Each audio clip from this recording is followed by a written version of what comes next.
We've seen jihadist terrorism not only in the Middle East, but in some of the nations we are closest to, and of course also here. But though we in Canada are not immune from jihadist terrorism, neither are we helpless. We are not at the mercy of those fanatics who reject the freedom, the human dignity, and even the right to live of anyone who is different than they are. That's why.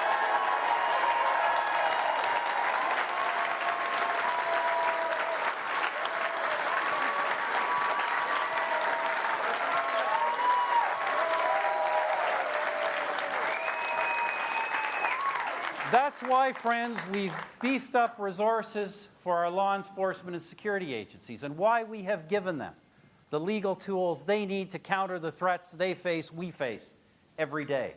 That's why the Canadian Armed Forces are participating in the international military coalition against ISIS.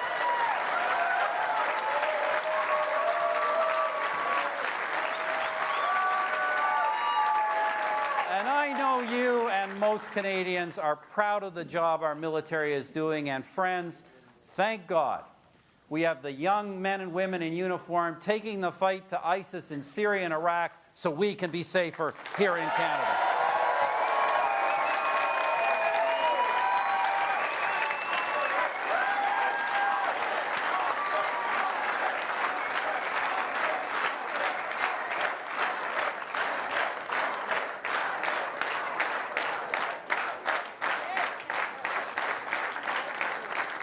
But friends, sending people on such a mission, even when almost every single ally and partner of Canada is doing the same thing, is still a tough decision.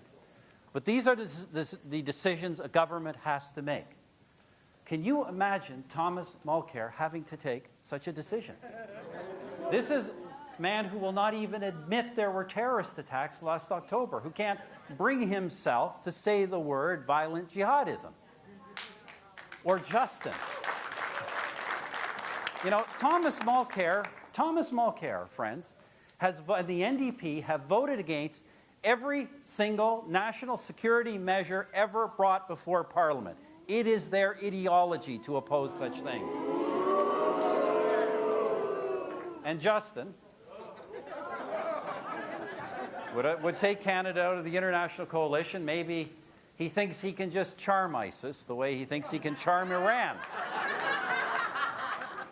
You know, my friends, I'm always amazed, and I hope you notice how the Liberals and NDP are always criticizing us for not being friendly enough with Iran, but for being too friendly with Israel.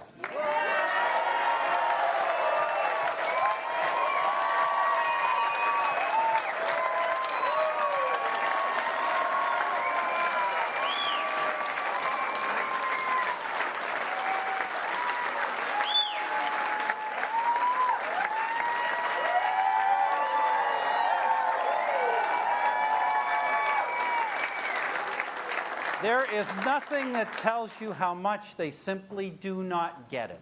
We are living in a dangerous world. We have a responsibility to see things the way they are, not through some ideological lens. A responsibility to act, to lead, and to protect. And our government will stay the course because that is what is in Canada's best interest. We will not back down, we will not weaken our law enforcement agencies, and we will not pull our troops out of the fight.